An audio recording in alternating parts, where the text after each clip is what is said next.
Take this. Okay, so...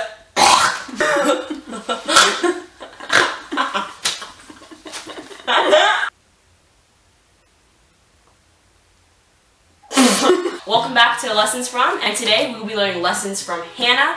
Now, Hannah's a really low-key character of the Bible, but she's honestly one of my favorites, and by the end of this, you'll see why, and you'll understand how we can all pull lessons from her. So we're just going to hop right into it. If you're following along in your Bible, we're in the book 1 Samuel chapter 1.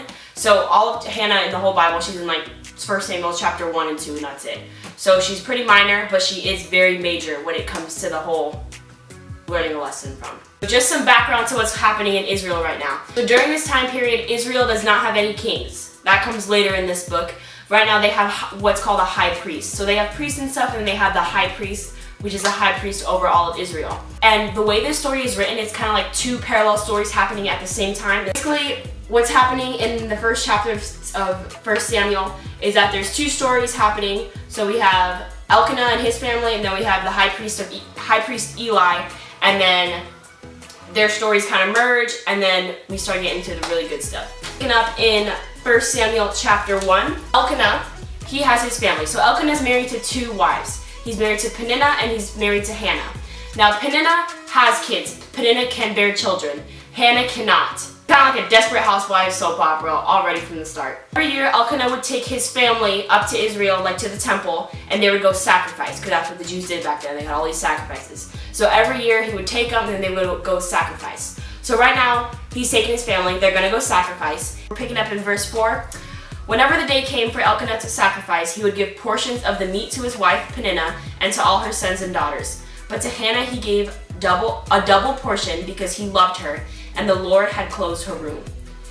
Because the Lord had closed Hannah's womb, her rival kept provoking her in order to irritate her. This went on year after year. So basically it's telling us that Elkanah loves Hannah. Even though Hannah can't give him children, Elkanah still loves her. And Peninnah, the epitome of a Desperate Housewife. She's always provoking Hannah, pretty much saying how can you love Elkanah if you can't even give him kids? Probably saying, look at all my kids, where are yours? You don't have any, that's right. She's just very petty, very annoying, just obnoxiously irritable. We have this conflict between Hannah and Peninnah, and this conflict leads to Hannah weeping. As in verse 10, in her deep anguish, Hannah prayed to the Lord, weeping bitterly. And she made a vow, saying, Lord Almighty, if you will only look on your servant's misery and remember me, and not forget your servant, but give her a son, then I will give him to the Lord for all the days of his life, and no razor will ever be used on his head. Hannah makes this vow with God, and she basically says, God, you give me a son, I'm going to give him back to you, and I'm going to make sure every day of his life, it's going to go back to you. I love how it says that in her deep anguish, and that she's weeping bitterly. Hannah is not just praying to God, she's crying out to God. She has never wanted something more in her entire life than to have a kid and to have a son. And she's asking God to remember her, and she's making this vow, saying, God, you give me this gift, and I'm going to give that gift right back to you. This is where the two stories become parallel, because Eli's a high priest, and they're in that temple. So we have Elkanah's family, Hannah's weeping, the family's off somewhere else, and then we have Eli, and he kind of sees Hannah, and the way Hannah's praying is described in the Bible as she's praying, shaking, kind of her mouth is moving, but no words are coming out.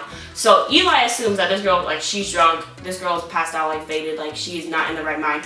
So he's like, dude, why? Why are you being drunk and being obnoxious right now? That just shows how expressively and how intense Hannah is praying, and how bad she wants this is that the priest thinks that she's drunk. Hannah defends herself, and so in verse 15 she says, Not so, my lord, Hannah replied. I am a woman who is deeply troubled. I have not been drinking wine or beer. I was pouring out my soul to the Lord.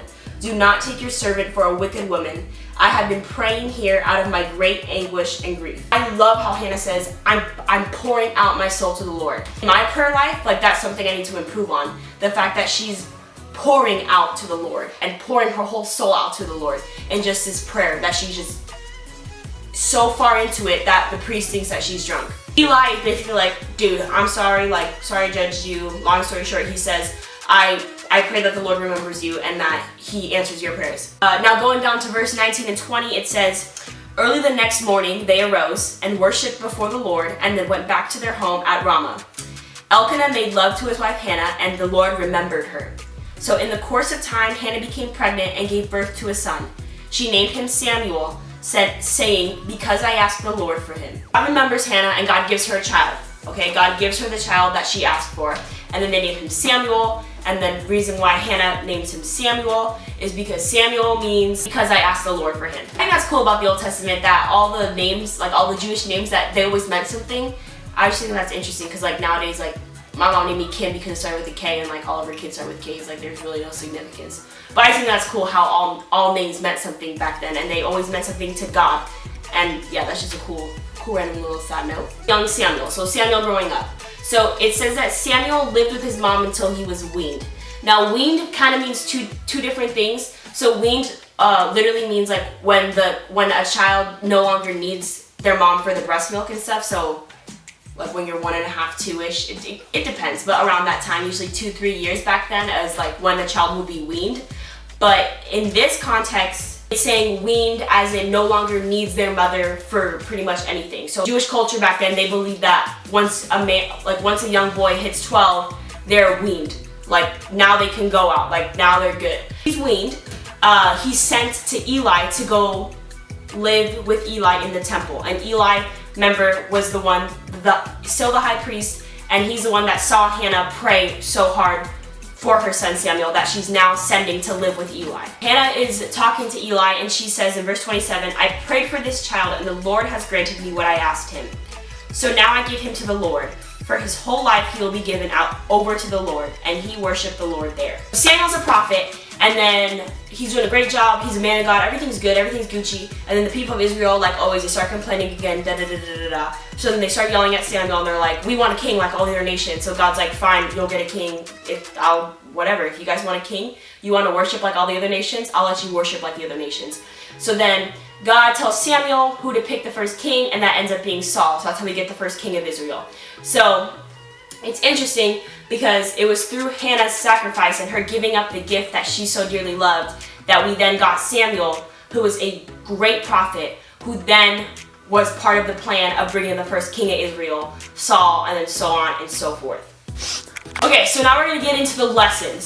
So the first lesson would be that God's love is unconditional. The reason why I'm bringing this lesson up is because I believe that the relationship between Elkanah and Hannah is a relationship between us and God. Verse 8, in the context of the whole thing, this is after when Hannah's getting upset that Peninnah is like provoking her for not being able to give her kids.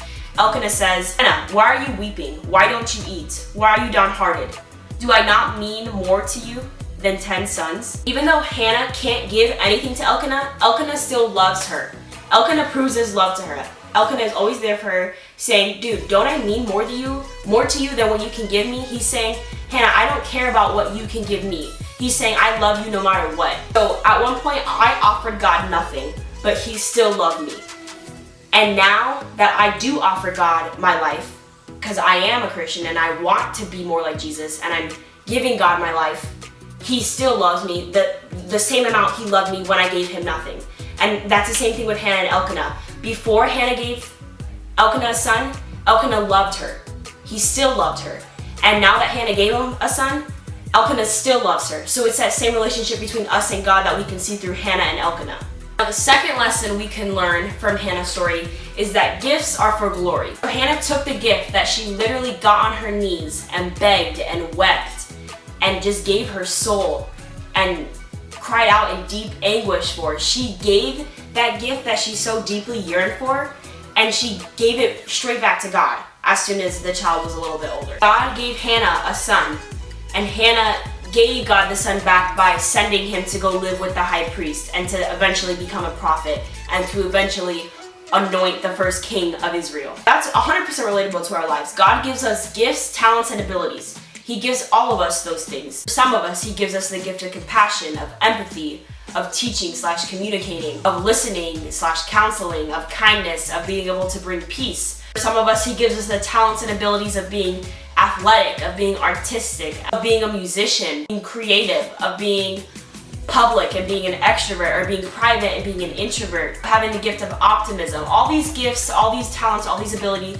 God gives us all those. God didn't just give us those so we could glorify ourselves. He didn't give us all of our gifts and all of our abilities and talents so that way we can just live a selfish life and just keep it all for ourselves and just shine the spotlight on us. He gave us those so we can shine the spotlight on Him, so other people can see that spotlight and see Him through our gifts and our abilities and our talents. She returned her gift to give her life away to the kingdom and to influence the kingdom and to eventually make Samuel a prophet, who then anointed the first king of Israel. Like, that's a big deal. And without Samuel, like, Samuel was a crucial part in that. The same way we should follow Hannah and follow her example and return our gifts back to God. Now, I mean, we're not all called to have a kid and then go send it off to a church a couple miles away and just have him raised there. No, but all of us are given these gifts that we can then use to not glorify our own name, but glorify God's name. Use them for good and use them to always point back to God. Because glorifying yourself is a waste. You know, if you glorify yourself, yeah, you're probably going to be successful. Yeah, you're probably going to have a lot of money. Yeah, you're going to have all these good things. Good for you. But all that stuff ends when you die. And you never know when your heart's going to flatline. But if we use our gifts to glorify God, that's going to have eternal significance. Like, through your gifts, people are going to see God, and the rest of forever will be impacted by you giving your gift back to God. And you get to have a chapter in the story of God's great journey that He has for all of us. So think about that. Think about who you want to glorify in this life and who you want to glorify with your gifts and your talents and your abilities. So the 2 lessons we learned from Hannah, to recap, would be that God's love is unconditional, and 2, gifts are for glory. Now, to wrap this all up, I'm going to have my best friend Amanda. She's going to read chapter 2, verses 1 through 10, and title Hannah's prayer. It's really inspiring to me, the prayer that Hannah says after she gives up her son. The way she prays, it's as if she never had to give up her son. It's as if God just gave her a son and then said, like, you could keep it. Like, just the passion and just the thankfulness and the gratefulness and the willingness within her words to be a servant of God and to take part in His kingdom and to give her gift back to God. It's absolutely incredible to me, the words that she prays in context to what she's going through. So Amanda Panda's gonna read that for us. Rolling. My heart rejoices in the Lord, and the Lord my horn is lifted high. My heart rejoices in the I'm gonna kill you. Okay, I'm ready.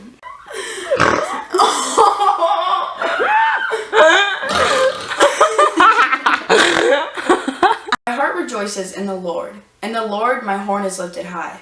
My mouth boasts over my enemies, for I delight in your deliverance. There is no one holy like the Lord. There is no one besides you. There is no rock like our God. Do not keep talking so proudly, or let your mouth speak such arrogance, for the Lord is a God who knows, and by Him deeds are weighed. The bows of the warriors are broken, but those who stumbled are armed with strength. Those who were full hire themselves out for food, but those who are hungry no more. She who was barren has borne 7 children, but she who has had many sons pines away. The Lord brings death and makes alive. He brings down to the grave and raises up. The Lord sends poverty and wealth. He humbles and He exalts. He raises the poor from the dust and lifts the needy from the ash heap. He seats them with princes and has them inherit a throne of honor. For the foundations of the earth are the Lord's. On them He has set the world. He will guard the feet of His faithful servants, but the wicked will be silenced in the place of darkness. It is not by strength that one prevails. Those who oppose the Lord will be broken. The Most High will thunder from heaven. The Lord will judge the ends of the earth. He will give strength to His king and exalt the horn of His anointed. Grace and peace. Goodbye, fellas.